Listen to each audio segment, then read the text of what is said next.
So our first stop here is the sheriff's office. Now the sheriff and his family could use this building however they saw fit, but we know that this room was always used in some sort of official capacity. So the smaller room was the initial sheriff's office, and this room was shared with the highway department. And then after World War II, the sheriff moved out here and used this as his main office. This is a picture of Sheriff Sylvester Nauman, and he's pictured here in 1951. So he was here late 40s, early 50s. And we know the most about the Nauman family because we have lots of pictures of them, and we've had family members come through and give us, anecdotal information and such. So,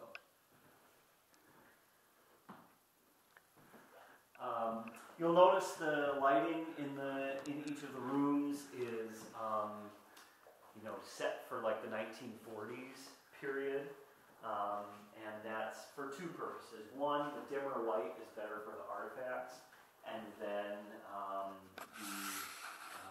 the time period just kind of gives you an idea of what it would have been like at the time. Because we don't have artifacts that are original to the building, what you see is a variety of artifacts from the late 19th century to the mid 20th century when this building was in use. So. Questions about this room at all? No. Okay, all right. So this is the parlor where the family would, relax, entertain guests, kids would do homework. One of the few artifacts that we have in this building that was actually here when the building was in use was the chair over in the corner. So that was here sometime, I think in the 1920s when the Hetzels were here. And I know there's a Judge Hetzel in the county. I don't know if he's a descendant or a relative or anything. And whenever we have school groups come through, I always tell them, it'd be pretty strange to be sitting over here doing homework, hanging out with family and dads across the hall, interrogating someone. So, on the ceiling, and it's obviously being night, it's a little darker in here than normal, but you'll notice this painting. And this is a photo of what the ceiling looked like when they were restoring this building. So, it's about 20 years ago now. They're peeling back layers and layers of wallpaper, and they come across this painting. And they don't know exactly when it went up, but probably in the 1920s, based on the colors and the scene in the center there. So they restored it to what it would have looked like when it was new. You'll notice over here, there's what looks to be a fireplace. This is actually a false fireplace. It's always had a boiler system with radiant heat. So they just put that in, for looks. There's one over in the courthouse. If you go through those exhibits in the Hall of Fame, it looks a little more elevated. It kind of looks like red granite. It's not. It's a different type of stone. I think they call it Tennessee granite, and it's not actually granite. And then another interesting piece in this room is the television. This is a Barton TV, so made just up the road in Barton. And we do know that starting in 1949 there was a television in this house. This is not that TV. Brand new, this would have cost a little over $400.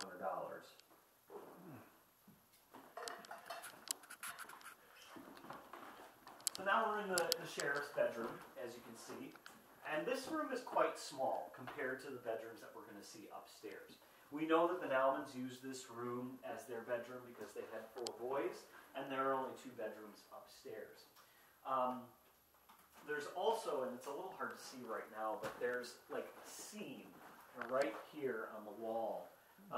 And we know that at some point a wall, well, from this point to the door, that part of the wall was added. So at one time, the parlor and this room were one big continuous room.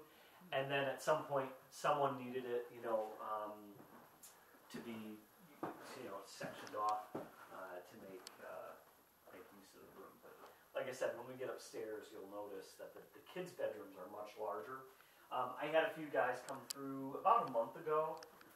Their grandfather was a sheriff here in the mid-50s, and they said they remember this room being here, but they never went into it, and Grandpa and Grandma slept upstairs. So, you know, just kind of, again, to the point of if they didn't have to use this as their bedroom, they probably wouldn't have, because it's quite small. This is the female and juvenile lockup. So this, you know, kids mostly would have been kept here only if they were runaways. They were waiting for the sheriff was waiting for their parents to come pick them up. It's a little more comfortable in here than what you'll see in the main cell block. And this room is actually one of the reasons why the building was deemed unfit to continue to be used as a county jail. I mean, first off, by 1962, they were running out of space. Actually, it was 1958, I think, when they, you know, started to make plans to build the current facility. But the other issue is that, you know, this cell is in the residence portion, and you've got that chain link door, but the privacy door is on the outside. And so there's no control over the privacy when you're in this room. But there are, you can see there are bars on the window here, which they only have on, you know, either cells or in rooms that are used in some sort of official capacity. Oh.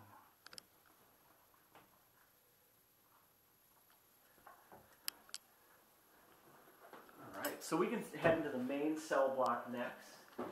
Just watch your step. There are steps up and down into it. And there are multiple levels or layers of security. You've got the first door out here, you know, which would have been, you know, typically closed and locked.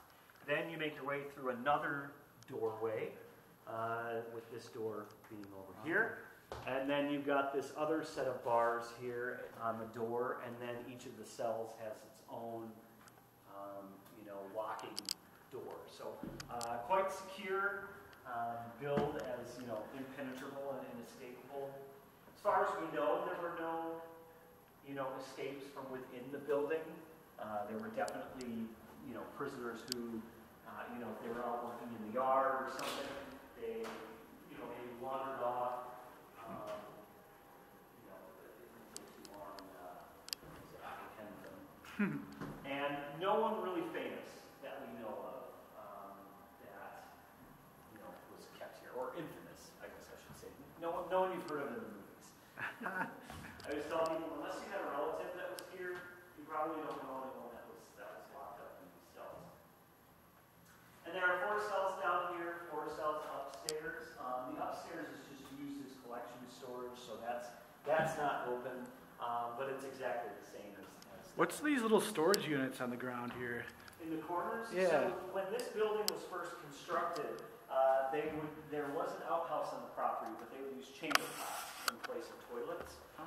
And a chamber pot is really just any sort of pot, bucket, vessel that you use in place of a toilet. And then they could slide this cabinet door shut, and this pipe acted as ventilation. Wow. So it was just meant to store that chamber pot. Huh. The building did have plumbing and electricity in 1886. The power probably wouldn't have been on 24 hours a day, but there was a power plant here in West Bend. The plumbing was a gravity system, so there was a cistern up in the attic. Actually, it's still there today.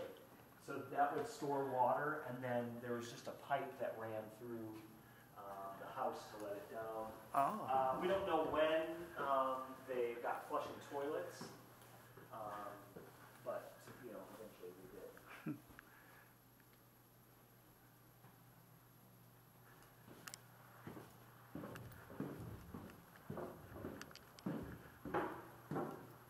Check out this side.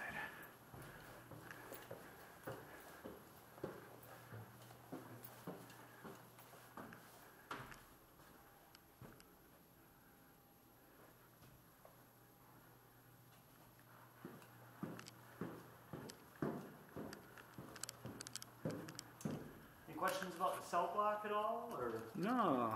Okay. Cell block. It's quite rare to have, you know, fully intact functional jailhouses of this age. And part of the reason that it stayed in such good shape is because the county was going to tear it down after they were finished using it in '62. But a local teacher named Edith Heidner partnered with the group that would become the County Historical Society, and they were allowed to move in, and this was the first museum for the Historical Society. It was set up very similar to the exhibits you'd see next door with the cases and kind of the traditional museum. And then in the 90s, the Historical Society moved the main operations and storage next door. And then in the early 2000s, they renovated this and kind of made it back into a house museum. So that's really why it's been kept in such good shape. It needed a lot of work at that renovation, but again, you know, the fact that there are people here using it really kept it from decaying. So we'll head downstairs now. We can see more of the residence.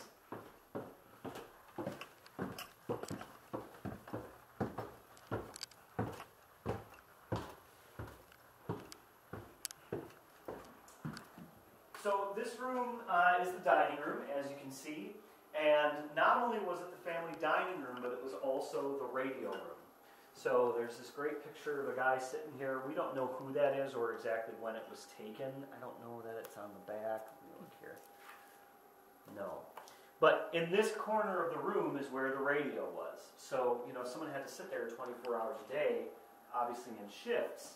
And in fact, you can still see there's a pencil sharpener on the bottom of the window there. And if you look kind of close, you can still see where that was screwed in there. So, you know, kind of an odd arrangement to have the radio in the family dining room. That was kind of another issue with the jailhouse model. You got another one of these false fireplaces here that would have let out heat, but not with a fire. And we actually had back in December, we had a talk on the restoration of this. The restoration of this building, and there was a guy at that talk. He had to be in his 90s. He worked for the sheriff's department when this was an active jailhouse, and he remembers coming down here and working his shift on the radio down in the dining room. So, and if the sheriff and his deputies and all of the undersheriffs were out on a call, it was the sheriff's wife's job to sit and listen to the radio, take in any calls that were coming in.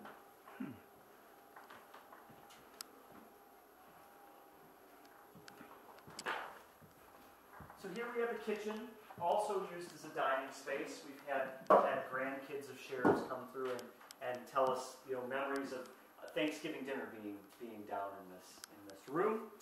Here's a picture of Alvina Nauman and her 4 boys. So we saw Sylvester up in the office, and this is them standing in front of these 2 windows here in the kitchen.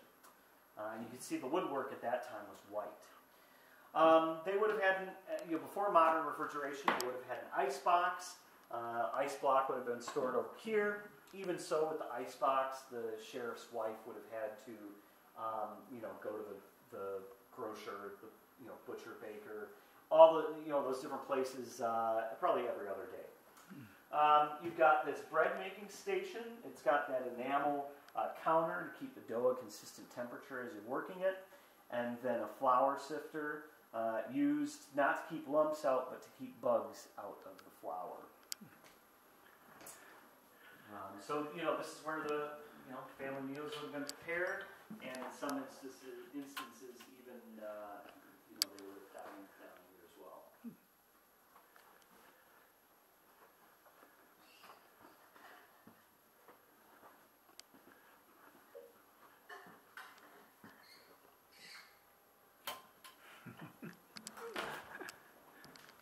Now this back room, it's not much to look at, but it was a pretty main thoroughfare through the house, because this is actually the doorway that would have been mostly used as an entrance and exit to the house. The family, friends of the family, prisoners being brought in here, officials of the court, if they were paying a social call or something, would have used this doorway. That gentleman that was here in December told us he remembers this is the way that he would come in to start his shift. The front door mostly would have been used, by people who were here on official business who didn't know the sheriff and his family. And then our final stop here in the basement, and just watch a step over the dehumidifier hose here, is our little tour through laundry history. We start out here with the wash tub, the hand wringer, and the washboards. You got your agitator here. So I don't really think they put them in wash machines anymore, but that they used to have that post in the middle. That's basically what that was. Then you've got a 1930s Barton model. So electric, you can see the power cord there. And then you've got the 50s model, the pink one, behind you there. So it's just interesting to see not only the style changes, but also the text changes as well on both of those. That script, especially on the pink 50s one, is like very streamlined, kind of that mid-century modern. This machine was used to press large, like curtains, bedding, etc., larger pieces. It was unofficially known as the mangler, because if you get your hand caught in here, you get your fingers mangled. And here's Alvina, who we saw in the kitchen. She's actually standing in the kitchen next to this machine. So this is another machine that was actually here. These two were donated to us after, these were not actually used in this building. And this is a vacuum cleaner from around the turn of the century. So the way that this would work is it is two-person operation. Someone would have to stand on the foot plate and pump. And you've got a diaphragm in here that creates the suction. And then you've got your two canisters that would, hold the dirt and the dust and all those contents. And you have your little hose coming out of here. And here's your attachment where, person number 2 would have to be holding that and actually doing the cleaning. Not a very efficient way to clean. All right. Well, we can head back upstairs to see the rest of the residence. And then, are you seeing the courthouse tonight as well? I might walk around it. Sure.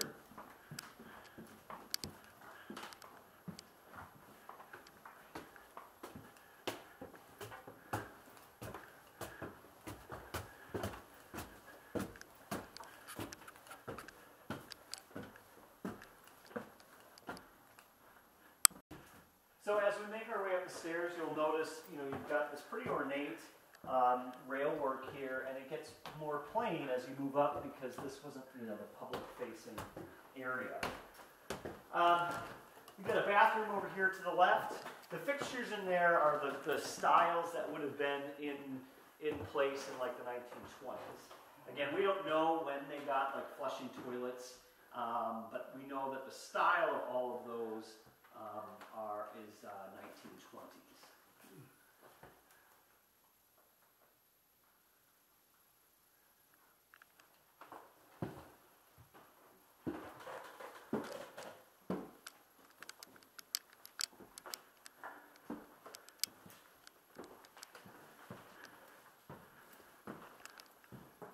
And then this room is the strong room. So it was used to store weapons and evidence. And you've got bars on the windows, and just to kind of help you get your bearings, that's the courthouse out that way. So you can kind of tell where we are in the building. And it's kind of curious that, they had bars on these external second floor windows, but they have this window on the inside, totally unprotected. And as you can see, it's cracked, so not the most secure. We don't quite know why there was a window in here and why they would have a window without bars. So that's kind of a mystery that we have to try and figure out. This is our wall of sheriffs. The photos that we have so far anyways. We're missing quite a few, but this is our list of missing sheriffs. So we have that laying out just in case. You never know when someone's going to come through and, Grandpa or, Uncle was a sheriff here in the county, so it'd be great sometimes to complete that collection. And then in this case, we've got some of the few artifacts that were actually used in this building. So you've got some badges, keys, some handcuffs, a couple of pieces of campaign materials. So these are pretty special items, the fact that they were actually used while this was an operating facility. And then on our way to our final stop, you should take a look at these pencil drawings on the walls. There's two here and one over here. Those were done by inmates, and they're pretty good. Now, I don't know if they were done by the same person or multiple people, but they could obviously be trusted with a pencil, at least. And pretty remarkable that they did them. They had these papers this large to draw with. So here's one looking out one of those windows with the bars. And then these two rooms are the children's bedrooms. As I mentioned downstairs, these are much larger than the sheriff's bedroom on the first floor. And so if the sheriff and his wife didn't need that bedroom down there, they most certainly would have used one of these as their master bedroom.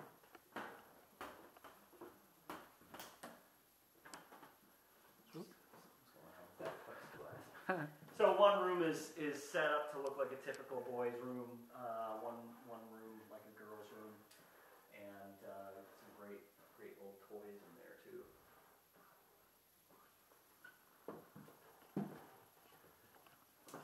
And that's the house. That's the entire thing. So there is an attic upstairs, but we don't go up there as part of the tour. So. Yeah.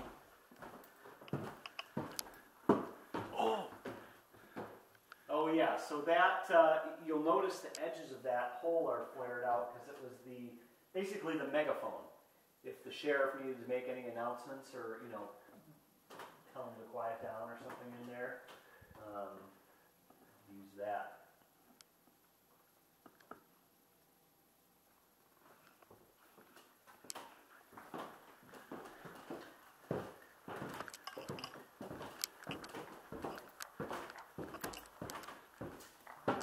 Back over to the courthouse, and you're going to see that. You can take a look. That tour is self-paced, self-guided. Oh, that's cool. Does this bring? Yeah, sort of. Seen better days.